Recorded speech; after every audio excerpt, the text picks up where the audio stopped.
leporatzen digute migranteak laguntzen sartzen leporatzen digutela. Migratzaileak Frantziar estatuan sartzen laguntzea egotzita deitu dituzte 7 ekintzaileak goizean goiz Hendaiako komisarian deklaratzera.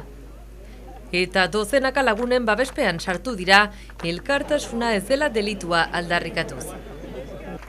Sartu eta berehala jakinarazi diete behin-behinean atxilo gelditu direla. 24 oren ez luzatu daitekeen atxiloaldia hain zuzen. Elkarteek askotan adierazi dute elkartasuna ez dela delitua, baina gogorarazi behar da hemen Ipar Euskal Herrian ez dela lehen aldia eta hainbat lagun jada atxilotuak izan direla migratzaileak laguntzeagatik 2022 geroztik tartean gaur deklaratzera deitu dituzten 7 lagun horietako batzuk orain arte ondorio larririk gabe eta gaurkoa beraz mugarri izan daitekeela ohartarazi dute. Oso larritzat jotzen dugu hemen gaur gertatu dena, ez?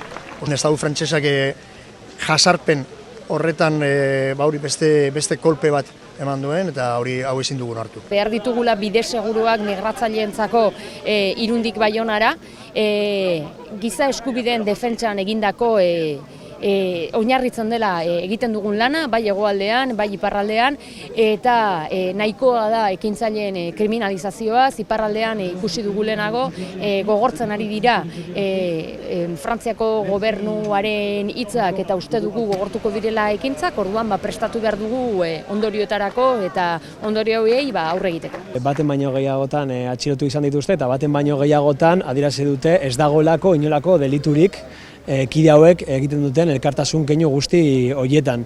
Eta argi dugu, hau jendea beldurtzeko eta kikiltzeko estrategia bat da.